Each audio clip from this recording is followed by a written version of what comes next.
Ayun no, ang bilis niyong lumaki. 2 araw lang pagitan, wala nang nagpitas ako. Ayan, ang laki na naman. Ang laki na niya. Ang bilis. Ayun, at may kasunod na naman. Ayun siya, hindi siya nakalambitin kasi. So, mabit siya sa mga sanga. Ayun. Ito yung mga next kong harvestin. Ang bilis lang talaga nila. Siguro ito 3 araw lang. Sobrang laki na yan. Grabe, ang bilis nila lumaki. Ito, mabot na ho siya hanggang dito. Yung yung gapang ng pipino. Umabot na dito sa may sitaw. Yung sitaw, halos hindi na makita yung sitaw dahil takpan na ng pipino. Pero so, hala, ayan na nga. Talagang namatay na dito yung seedlings na. Sabi pa naman, wag papatayin sa puno. Kahapon, nakakuha na ako ng sitaw. Ito, mga 2 araw lang, sobrang laki na nito. Pwede na rin ulit itong kunin. Tapos meron din dun sa itaas. Hindi ko maabot.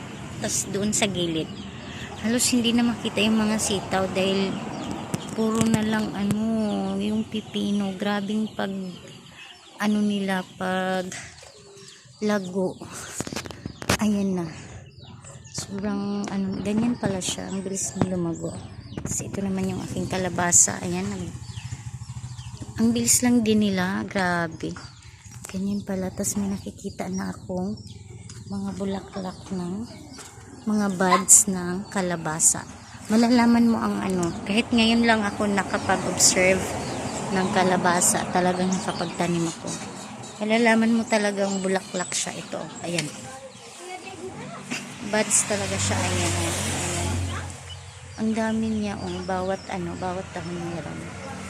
Ayan, tas ito, ayan, tas yung isa naman meron na doon sa dulo, may nakikita na ako. Ito, hindi siya buds, hindi siya bulaklak. Nag-umpisa lang talaga ang bulaklak. Ito, hindi siya bulaklak. Dito na sa may bandang dulo dito. Wow, nakakakilig, nakaka-excite talaga. Ngayon halos parang napapag-aralan ko na rin yung mga halaman. Ngayon nalaman ko na ang mga halos pala ng mga ganito vines, mga gumagapang is 2 months talaga namumulaklak na. Maliban sa pipino. Ang ang pipino talagang saktong 2 buwan naka-harvest na ako. Sobrang laki pa.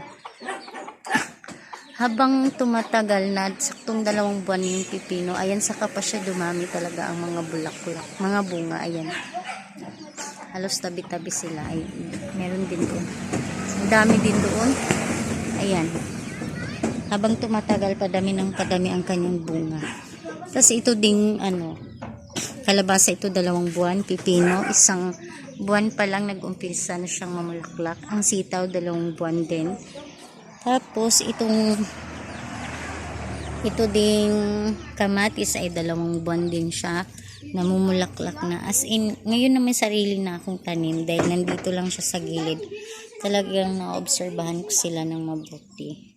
Kung paano sila alagaan, ganun, at kung ano yung kailangan nila. Hindi pa naman ako ganun sa super galing. Marunong lang kasi nga naobserbahan ko sila gawa ng nandito lang sila sa gilid ng aming bahay kubo. Kaya ayan. Ayan ngayon saan yun? Ayun nulaklak na yung aking kamatis. Ayan na. Yun yung kauna-unahan yung bulaklak dito sa sako na to. Ayan yung blue na sako. Tapos dito din, meron na pero hindi pa siya namukadkad. Dito nag-umpisa na rin namukadkad dito sa pangatlong sako. Diyan.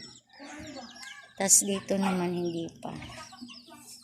Yan, ginanyan ko siya sa pagtanim. Ayan, may sa gilid naman. Andito naman, wala pa. Ay, meron na rin pero sobrang liit pa niya. As in, una siya dito ng bulaklak. Ang iba, nakikita ko dito, ganyan.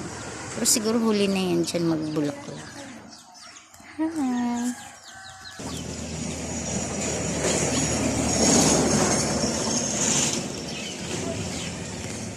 Meron din akong kamatis banda dito sa may harapan. Meron din dito, ayan na. Mulaklak na rin siya. Meron din akong tinanim dyan. Tapos yung nandito naman, medyo huli siya. Huli siya. Pero ayan, maliit-liit pa siya. Hindi katulad sa iba. Medyo payat siya. Ayan.